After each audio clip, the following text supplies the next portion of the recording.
Well, here I am. I have a follow-up video on the sandhill plums that we picked. I believe I left the last video at I was going to sort through and get the ripe ones from the ones that need a couple more days. The ones in the bowl are ripe. You're going to see a few that are still kind of orange, but that little bit isn't going to matter. This is a pretty good sized bowl. And then I've got two buckets that I split the ones that aren't quite ripe. So the first thing I'm going to do is I'm going to take this bowl and I'm going to wash them very well. Okay, I have the plums. They're in here. I haven't added any water because I wanted to talk to you about a few things. These are the sizes of these little sandhill plums. They have a pretty good sized pit, and I'll show you. Kind of like a cherry. I don't know if you can see that very well because the flesh hangs on pretty tight. I don't remove the stems when I do my plums. I just leave those little things on. Okay, I've added the water and I've got it up to about here. I'm gonna let it simmer for several hours. I may end up adding more water to it. I guess I should clarify that a little bit more. I like to have at least the same, let's say the plums are 3 inches deep in the bottom of the pot. I want the water to be at least 3 inches over the top, 3 or 4 inches, to make sure that I have plenty of water in there so it doesn't simmer dry, but it still cooks my plums down. Well, I did it. I went and got a bigger pot. I probably didn't need to, but I was afraid if I added the amount of water I wanted to that other pot, it would end up boiling over. They all look kind of yellow, don't they? It's kind of strange how that works because the longer they cook, the paler they get and the more beautiful red that syrup becomes. I'm back. Yes, I've been outside. This simmered for about 4 hours, and I've let it cool down a little bit, at least to where I can handle it a little. Right next to it, I have a large bowl with a colander, and I'm going to strain it. I don't use cheesecloth. Just a waste of money in my books. But I use my flour sack towels. What I'm going to do is I'm going to take this cup and I'm going to start pouring first the juice so it will strain off any, pulp or anything.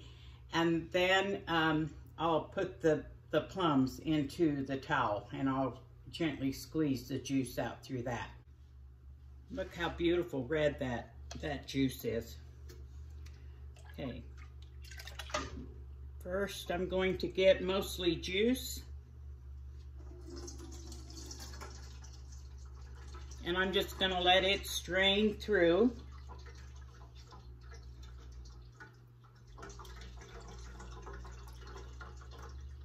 And rather than watch me go through and do all this, I'll come back when we get to the plums.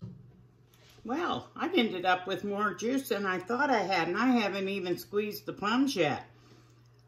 This is the juice that I got off so far. It's a little over half full. My bowl ended up too full, so that's why I had to transfer it over into that other pot. Let me show you. Okay, first of all, I'm just kind of gently mashing all of the plums that are in here.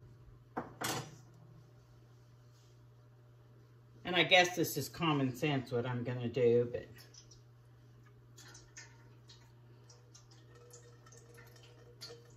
and I'm just gently going to squeeze any of the juice out of here.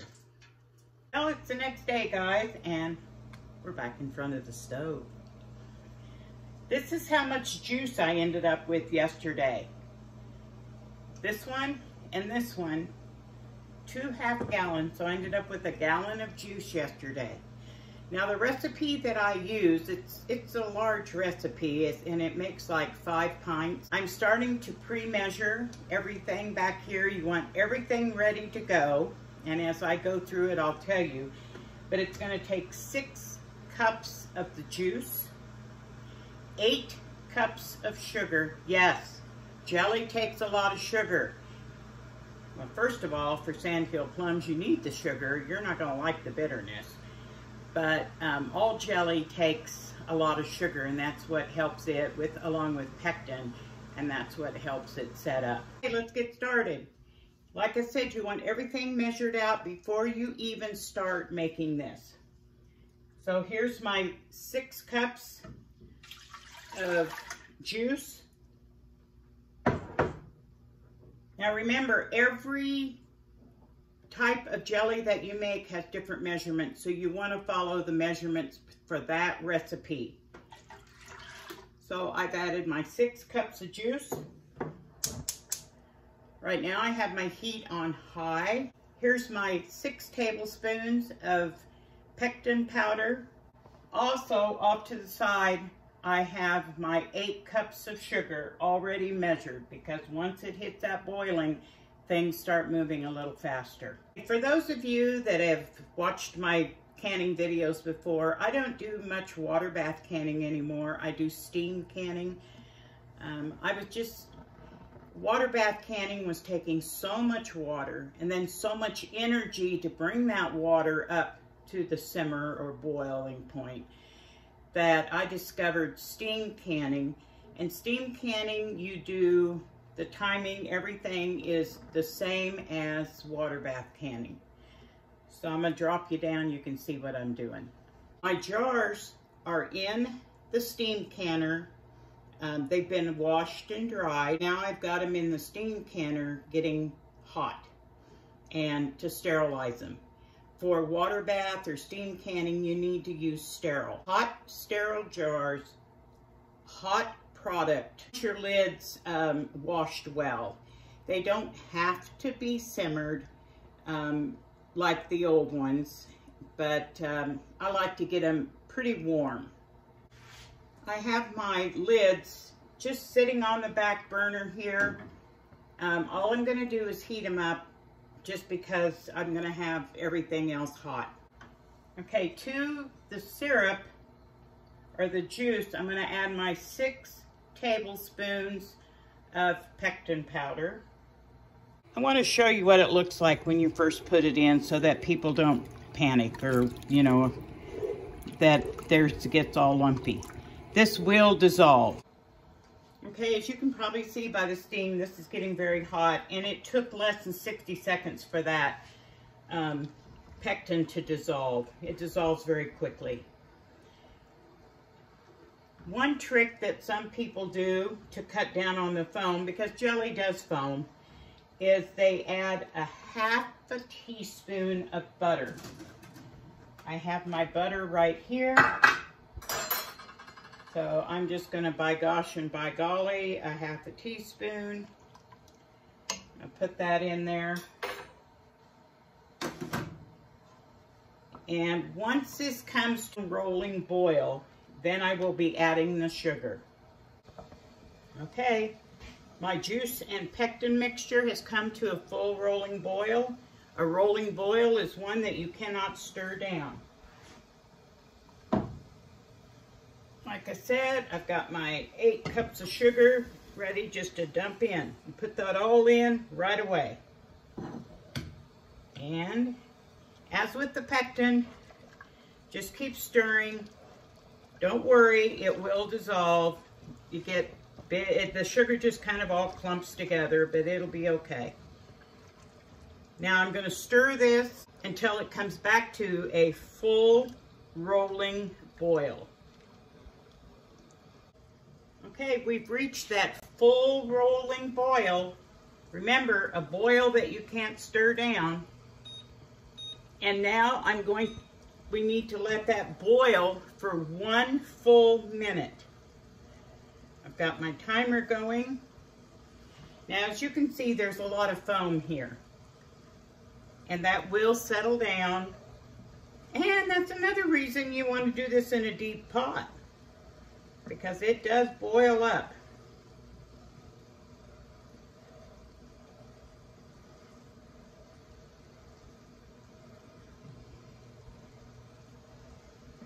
We're getting very close to canning this.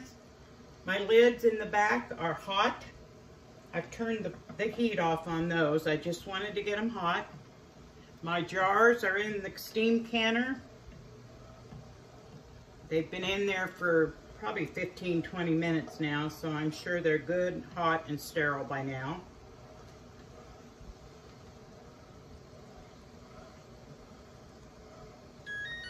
Okay, there's my 1 minute. I'm going to turn the heat off. There's a little bit of foam on the top. Oh, forgot to shut that off. It's going to keep squawking at us. There's a little bit of foam still on the top here. So I'm going to slowly remove some of that foam. You don't have to. It doesn't hurt anything, but your jelly will be a lot prettier if it doesn't have the foam. So I just have a stainless steel spoon just because that works easier for me. I'm going to skim as much of that off as I can. I've got a plate sitting over here on the side that I put the foam on. Okay, get ready. I'm going to take the lid off the steamer so you're going to get a blast. Sorry about that. So my jars are steaming hot, and these jars were donated by someone in the church for the church bazaar. Okay, I'm going to put my funnel in one of the jars.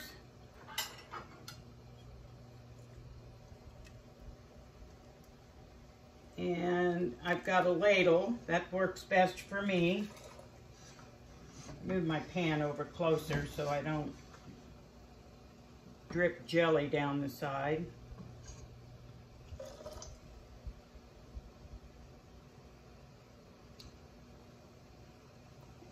Now I am getting a little bit of foam in these jars, but I will, before I put the lids on, I plan to scoop that foam off. Since this is going, I'm giving this to someone, I want to make sure it's pretty. So you're going to fill it up to 1/2 to 1/4 inch from the top.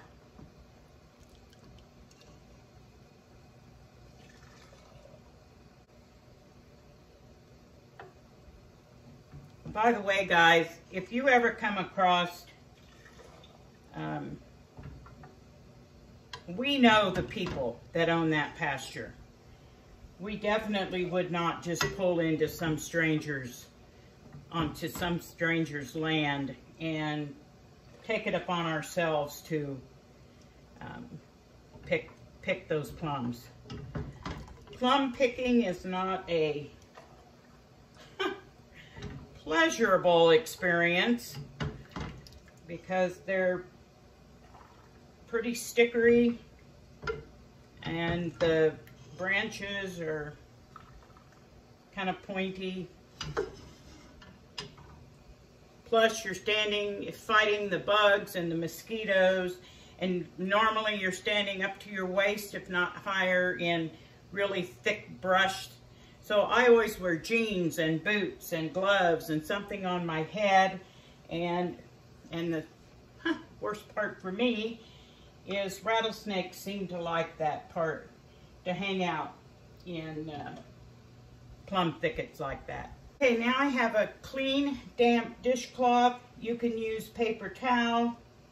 This batch of paper towels I bought are pretty flimsy, so they just kind of fall apart. Wipe the rims of your jars very good, because if you get any jelly, anything on there, they're not going to seal. All right, these are not my favorite lids. Like I said, these jars were donated, And they came with these lids, so I will use what I was given.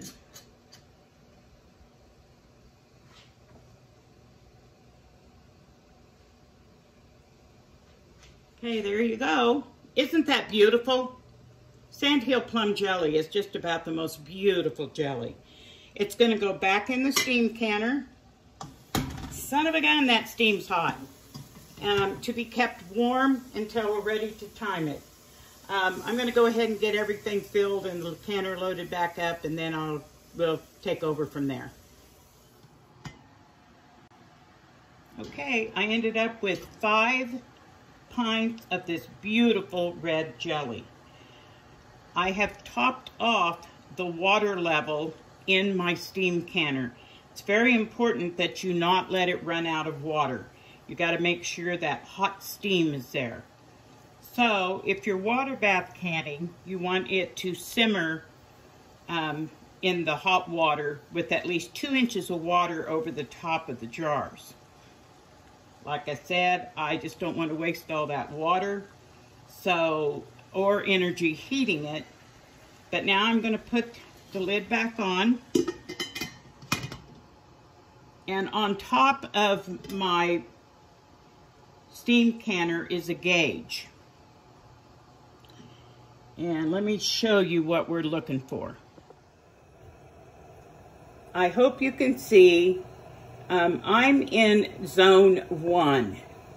So at the top is where I have to reach. That red needle needs to go into the dark green so that I know it's at the proper temperature. Once it gets to that the dark green, I will begin timing. This recipe says to process it for 6 minutes. So let's wait for it to get up there hot enough, and then we'll start our timing. These steam canners have a vent hole in the back. So you want to make sure that that's pointed to the back. And in my particular case, looks like I have a fruit saver.